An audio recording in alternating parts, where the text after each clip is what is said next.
Nossa, tudo bem? Bem-vindos à aula 09, a aula sobre introdução aos processos fermentativos.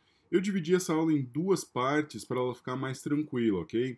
Então, nessa primeira parte, eu vou deixar um videozinho bem curtinho explicando a aula e dois vídeos complementares, um a respeito da fabricação do álcool, e eu acho que esse é um ponto bem importante em relação a nosso desenvolvimento tecnocientífico nacional, porque é um dos primeiros países a utilizar o álcool da cana-de-açúcar como combustível. Então, um dos primeiros biocombustíveis que nós temos, e isso tudo se dá em relação ao conhecimento dos processos fermentativos.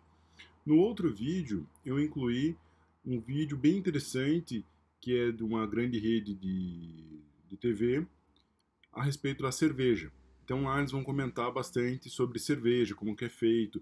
Então é um vídeo interessante e não é tão maçante. Já para vocês darem uma relaxada durante essa quarentena e aproveitarem o para desenvolver conhecimento. Bom, já pulei para esse slide aqui para mostrar o que é um processo fermentativo industrial. Então vocês vão ver aí que tem várias coisas, várias partes que vocês já conhecem, mas a questão é, como que eu faço isso em nível industrial? Só por que eu friso essa parte? Porque já imaginou o seguinte, quanto de cerveja é necessário para abastecer uma cidade como de Curitiba, de 2,5 milhões de habitantes? Será que uma única fábrica dá conta? Quanto tempo leva para fazer essa fermentação? Que tipo de fermentação que eu tenho? As condições climáticas, caso alteradas, podem interferir no meu produto? As condições da matéria-prima, como umidade, como qualidade, interferem no meu processo, e é isso que nós temos que observar para desenvolver um conhecimento mais a fundo sobre processos fermentativos. Beleza? Agora, processo fermentativo. Para nós definirmos o processo fermentativo, eu separei alguns processos que generalizam o número de reações químicas no meio biotecnológico. Então, aí, processos químicos são dois compostos químicos que utilizam um catalisador para acontecer uma reação. Um exemplo que é bem utilizado é a formação de silicone de borracha, ou borracha de silicone. A borracha de silicone ela é líquida ou semi-sólida e ela pode ser solidificada pela presença de um catalisador químico. Geralmente esse catalisador químico é a base de cobre ou zinco, ok? Isso é um processo químico. O processo químico também pode ser lá uma reação ácido-base, uma reação lá do cal virgem com a água, que é uma reação exotérmica. Tudo isso são processos químicos. Processos enzimáticos que nós vimos na aula passada lá para controlar produtos e processos enzimáticos. É uma transformação química através de um catalisador biológico. O catalisador biológico é a enzima. E da onde vem essa enzima? De um ser vivo. Mas o ser vivo não está presente, só está presente a própria enzima. Já dei alguns exemplos para vocês, mas reforço. Por exemplo, a remoção da casca das frutas, o amolecimento das fibras de algodão, a limpeza de algumas peças industriais, principalmente na indústria de aviões, que precisa remover todos os resíduos de lubrificantes. Então, isso é um processo enzimático, quando você tem uma enzima, mas você não tem um ser vivo, ok? Cabe ressaltar que a eficiência da enzima ela é tão boa que ela é utilizada em inúmeros outros processos. Por exemplo, há uns 20 anos atrás, nós começamos a utilizar um detergente enzimático para limpar os utensílios médicos hospitalares, principalmente os utensílios cirúrgicos, visto que esses tinham muitos resíduos de matéria orgânica. Então tinha lá resto de paciente lá que foi operado na cirurgia, lá um pouquinho de resto de sangue, e isso não conseguia ser removido com os processos habituais. Então foi utilizado algumas enzimas, dentro dessas enzimas, proteases e lipases, são as duas classes mais utilizadas, para remover e assegurar a limpeza desse instrumental médico hospitalar, principalmente do material cirúrgico, ok? E dentro de tudo isso ainda tem o processo fermentativo, ou processo biológico, ou como nós temos chamado atualmente, processos biotecnológicos, onde nós utilizamos um micro-organismo, na verdade um organismo vivo, para fazer um composto químico. E esse composto químico nós temos um interesse. Mas por que eu falo organismo, não micro-organismo? Fica fácil de entender quando você utiliza organismos para formação de compostos químicos. Dois exemplos bem claros de que nós fazemos isso há milhares de anos. O desenvolvimento de gado leiteiro, então eu tenho lá vacas específicas para produção de leite, esse gado é destinado exclusivamente para a produção de leite, então é um composto químico que eu não consigo fazer ele sintético. Eu preciso do ser vivo, que é a vaca, que vai fazer o leite. Outros mamíferos também, você pode obter leite de cabra, que é bastante utilizado, leite de búfala, enfim, quando você tem um macro-organismo. E outro que é bem interessante, inclusive é um ponto de interesse na maioria dos estudiosos de produtos naturais, é o mel. O que o mel é? Na verdade, o mel é um processo fermentativo realizado pela abelha que ela colhe o pólen e acaba acumulando esse pólen naqueles favos para ela se alimentar posteriormente. Só que como ele tem um alto valor energético e tem várias propriedades, inclusive propriedades farmacológicas, nós aproveitamos dele. Beleza? Contudo, nosso processo fermentativo, que nós vamos trabalhar no decorrer da disciplina, será exclusivamente de processo de micro-organismo. Então, o que os micro-organismos, vocês vão ver que tem várias citações de MOs durante a apresentação, fazem para o nosso interesse. Eu vou dar uma passada rápida nessa aula, porque essa aula é bem introdutória. E eu quero que vocês fiquem focados na questão de pegar o conceito de fermentação, beleza? Vocês entendendo o conceito da fermentação, isso vai ficar bem mais fácil. Vamos lá? Então, processo químico lá, ó, coloquei alguns exemplos, beleza? Olha, coloquei alguns outros exemplos aqui dos processos biotecnológicos, já estão destacados em azul. A produção de vitaminas, medicamentos e outras enzimas. Então, vamos supor o seguinte, que eu preciso desenvolver um certo medicamento que tenha uma segurança farmacológica, então ele é efetivo com baixa toxidez, mas a molécula é muito complexa. Eu não consigo fazer por síntese química, então eu posso usar o processo fermentativo. E como faz o processo fermentativo? Você usa o micro-organismo do seu interesse, no meio do seu interesse, com as condições do seu interesse, fazendo com que ele tenha uma intenção de produção daquele teu composto. Nós vamos ver em uma aula mais para frente que esse processo permitiu a produção de insulina humana a partir de células bacterianas, Escherichia coli, que receberam um plasmídio codificando a insulina humana. E elas começaram a produzir grandes quantidades de insulina humana de alta qualidade. Ok? Fermentação, processo de transformação bioquímica. É isso que vocês têm que saber. Processo de transformação bioquímica. Nos livros antigos e nos livros que tratam de fermentação em si, não de processos biotecnológicos, vocês vão encontrar a seguinte frase: o processo bioquímico para obtenção de energia por fermentação é livre de oxigênio. É um processo em tensão de oxigênio. Contudo, os processos têm evoluído e nós vemos que não é bem assim. Embora você tenha produtos bem clássicos como a cerveja, o vinho, o queijo, que dependem de fermentação livre de oxigênio, hoje em dia nós temos várias fermentações com oxigênio. Inclusive é necessário até oxigenar a dorna de fermentação para que você tenha as reações, dependendo do teu interesse. E transformação de uma molécula orgânica em maior carga energética para a formação de ATP. Transformação de uma molécula orgânica com maior carga energética. O que guarda bastante energia que nós utilizamos no nosso corpo como fonte energética? Já respondo para vocês. Vamos ver o que a célula bacteriana precisa para fermentar. Então, essa imagem aqui eu já apresentei para vocês. O que está apresentando essa imagem? O resumo da nossa aula, beleza? Eu até faço uma proposta para vocês pegarem essa aula do PowerPoint e fazerem balõezinhos aqui do lado. É muito simples vocês fazerem esses balõezinhos aqui, ó, e fazerem anotações bem importantes para que vocês lembrem de cada coisa, beleza? O que é um micro-organismo selecionado? Como que eu seleciono um micro-organismo? Eu seleciono um micro-organismo conforme a nossa intenção de produção.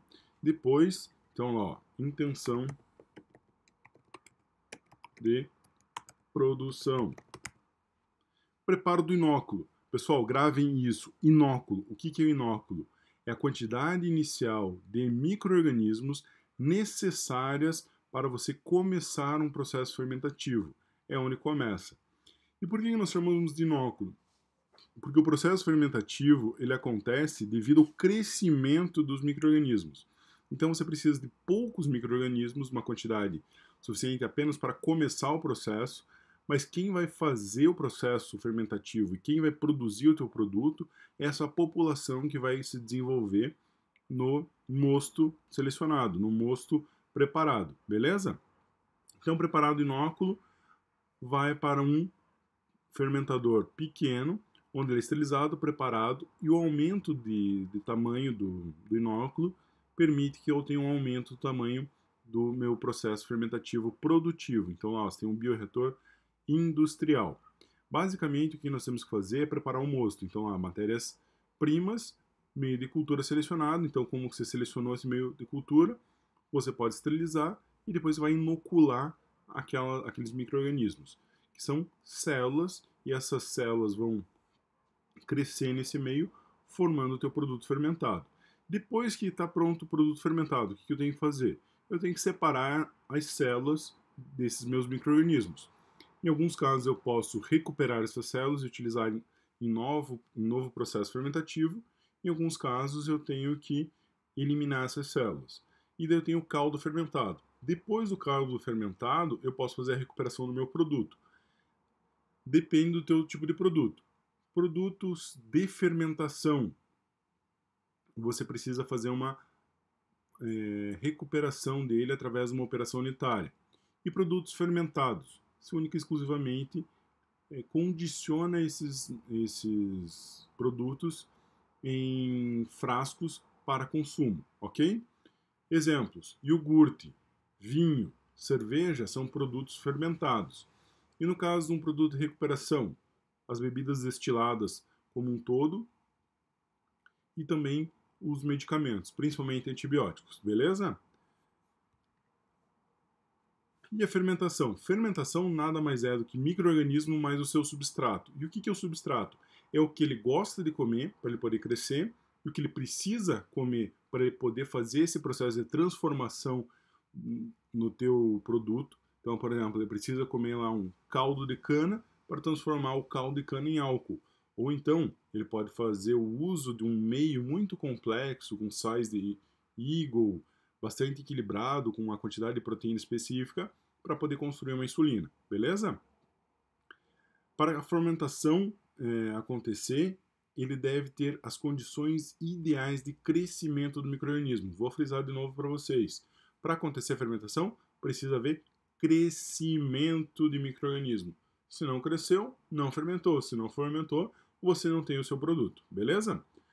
As funções orgânicas do micro-organismo têm que estar em perfeito estado, as vias metabólicas devem estar funcionando e adaptadas ao substrato. Acontece muito na indústria e muitas vezes você tem uma alteração de matéria-prima e a tua cepa fermentativa não está apta a fermentar aquele processo, aquele mosto naquele processo. Então você precisa de uma fase de adaptação. Nós vamos conversar na aula 2 sobre a adaptação. E a formação do produto não deve inibir o crescimento do micro-organismo. Por exemplo, se eu tiver um crescimento de micro-organismo em um meio que tenha álcool e esse micro-organismo seja sensível ao álcool, no caso uma bactéria, eu não posso ter esse processo simplificado. Eu tenho que ter um processo mais elaborado para evitar que a fermentação produza uma concentração muito alta do álcool e acabe inibindo o resto da fermentação. Beleza? Todas essas questões vocês vão entender quando nós tratarmos de fermentações específicas, principalmente da fermentação lática e da fermentação alcoólica. Ok? Produto de fermentação, ele modula o processo. Ele que diz como que deve ser feito o processo. Se eu quero álcool, eu faço um tipo de processo. Se eu quero, em vez do álcool, eu quero acetona, eu faço um outro tipo de processo. Se eu quiser fazer ácido lático, eu posso fazer, mas eu tenho que dedicar um processo a ele. E as características físico-químicas do produto, elas que definem o tipo de micro-organismo, a quantidade e a formação desse produto nesse meio, ok? Lembra que eu passei para vocês também alguns cálculos de consumo de substrato lá naqueles exercícios? Pois é, eles também servem para o crescimento de micro-organismos. Então vocês aprenderam duas coisas utilizando um único exemplo, ok? Características desejadas de um micro-organismo fermentador: eficiência, economia e rapidez. O que é ser eficiente? É fazer sempre a mesma coisa com uma qualidade alta. E ter uma condição de fazer isso de forma repetitível, então repete várias vezes, e reprodutível. Eu posso fazer em uma planta fabril e na outra planta fabril acontecer a mesma coisa. O mesmo processo vai ser igual, beleza? Características de eficiência: economia, eficiência, agilidade, menor tempo e competência. Competência, nós vamos ver que como que se estabelece as competências de micro-organismo. Esse termo competências, ele apareceu num artigo científico onde eles tratavam de alguns tipos de seleção de micro-organismos do meio ambiente. Os tipos de seleção eram fazer as fermentações, isso para a produção de biocombustíveis. E daí eles avaliaram os micro-organismos quanto à sua competência em fazer alguns tipos de fermentação. Então, por exemplo, a Saccharomyces cerevisiae, ela tem duas competências. Ela é muito boa em fazer álcool e muito boa em fazer CO2. Então ela pode ser usada na indústria da panificação para fazer lá o pão crescer e pode ser utilizada na indústria sucroalcooleira para a produção de álcool ou então para eliminação de alguns açúcares presentes no açúcar refinado, ok? Eu também tenho que ter uma capacidade de adaptação. Esse micro-organismo ele tem que se adaptar a diferentes condições e estados de fermentação. Beleza? Vou acelerar porque vocês vão ver tudo isso durante as aulas e aqui nós precisamos focar em entender um processo fermentativo. O processo fermentativo consiste em colocar um inóculo em um meio adequado e fazer esse inóculo crescer, ou ter o crescimento do micro-organismo. Características de cada espécie e adaptação da cepa e nutrição direcionada são partes intrínsecas do meu micro-organismo. Esse crescimento ele tem que ser exponencial e ele tem que ter um equilíbrio entre o catabolismo, então o uso do substrato para a formação de produto, e o anabolismo. Como que a gente avalia anabolismo em micro-organismos? Em aumento de população. Aumentou a população, você está tendo um anabolismo. E as características de crescimento quanto às condições. Eu preciso de água, temperatura, pH, oxigênio, fontes de carbono. Então, lembrando de alguma coisa? Similar à enzima? Sim, é muito similar à enzima. Contudo, a enzima é específica para um substrato. E aqui eu tenho a possibilidade de usar fontes de carbono. Beleza? Atividade de água, vocês vão ver isso aqui. Eu vou fazer um exercício com vocês na aula que vem. Beleza? Que trata da quantidade disponível de água. Então, você tem que ter água para que tenha as reações bioquímicas acontecendo. Se bem que em alguns casos, principalmente na fermentação de queijos, você não precisa ter uma grande atividade de água, uma pequena atividade de água permite que a reação aconteça. E é até importante regular a umidade para você ter tipos de queijos específicos. Aqui está o gráfico lá do exemplo, o que pode crescer, o que não pode crescer. Então cresce, chega num pico e não cresce mais. Estão vendo esse cara aqui, ó? Vibrio fischeri. Vibrio fischeri, ele não é patogênico para o humano, mas grandes concentrações dele fazem com que o pescado, o peixe, deteriore mais rápido. Então o peixe acaba apodrecendo muito rápido. E olha lá, ele é halófilo, ele suporta uma quantidade de sal, só que quando você aumenta muito, você acaba inibindo o crescimento dele. Por isso que se salga peixe. Por isso que nós comemos bastante bacalhau e o bacalhau é salgado. Soludos empregados no equilíbrio osmótico, então eu posso fazer alguns ajustes de equilíbrio osmótico. Isso aqui é importante, eu vou frisar para vocês na preparação dos mostos, onde você tem que usar tipos específicos de equilibradores lá. Então você tem que colocar uma quantidade de aminoácido, você tem que colocar uma quantidade de carboidrato, você não pode deixar a formação de alguns tipos de álcool, principalmente do glicerol, para inibição do crescimento. Beleza? Mas isso tudo nós vamos fazer daqui a 2 aulas, quando formos definir a preparação de mostos.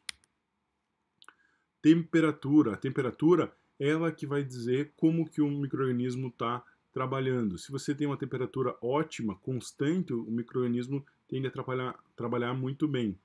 Caso você tenha variações bruscas de temperatura, isso acaba comprometendo o crescimento.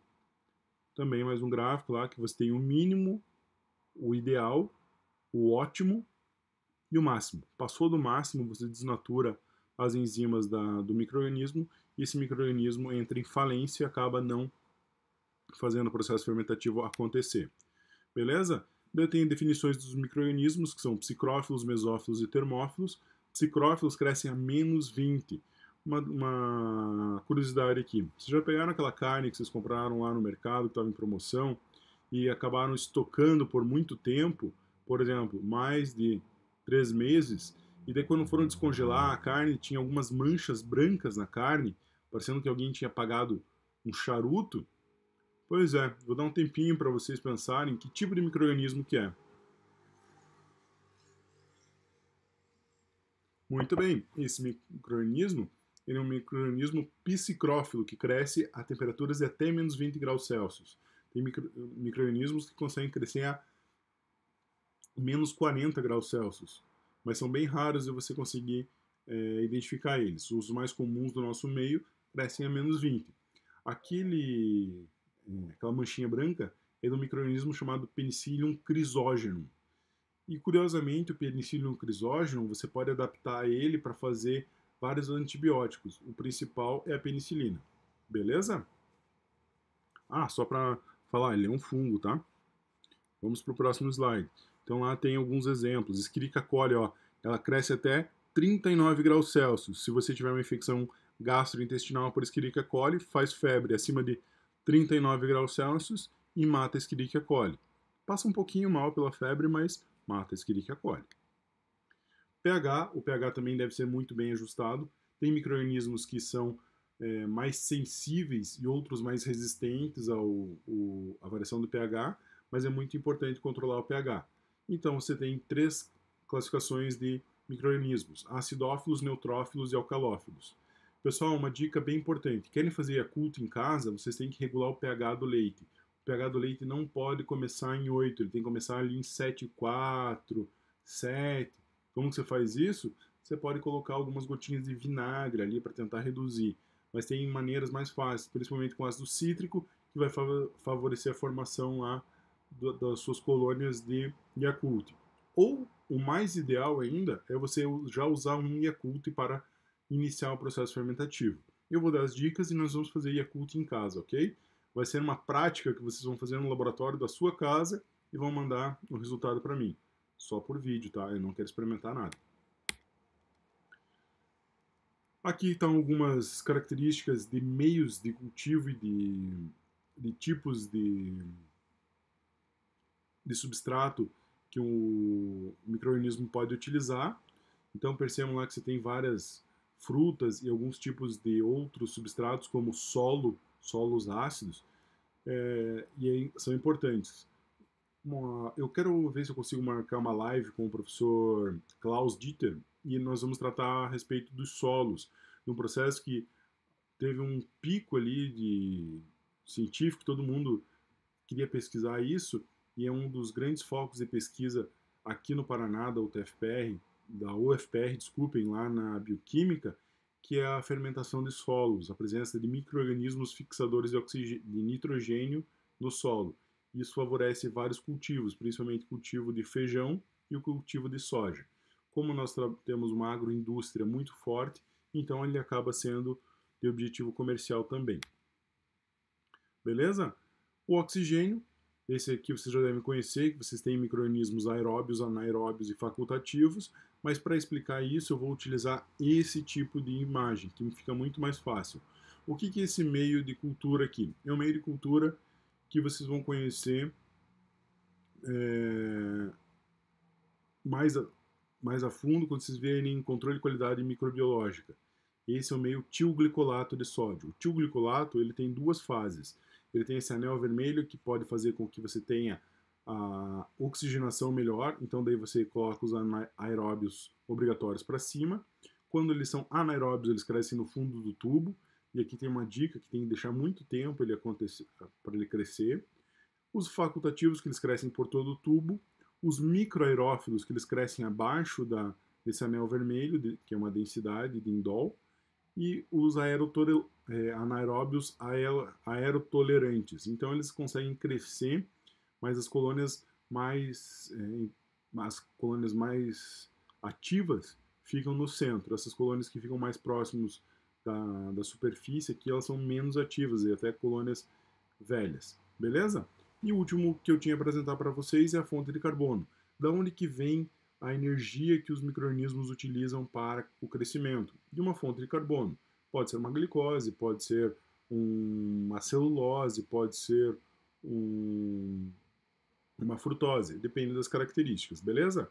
Eu tenho 4 tipos aí de metabolismo que se adaptam a fontes de carbono. Os quimiorganotróficos, os quimiolitotróficos, os fotolitotróficos e os fotoorganotróficos. Eu vou explicar para vocês mais a fundo em um outro vídeo que eu vou fazer para a aula 2, porque nós precisamos definir como que eles crescem. Basicamente, os quimiorganotróficos, eles precisam de matéria orgânica. Eles precisam transformar a matéria orgânica. Os quimiolitotróficos, eles precisam de matéria orgânica mais luz. Matéria orgânica mais luz, eu tenho um tipo de micro-organismo que cresce muito bem, que são as algas. E os fotolitotróficos? Fotolitotróficos são aqueles que precisam apenas do ambiente adequado e de luz para crescer. O exemplo que eu dou para vocês são os líquens. E os fotoorganotróficos, eles precisam de uma matéria orgânica e também de luz. Ok?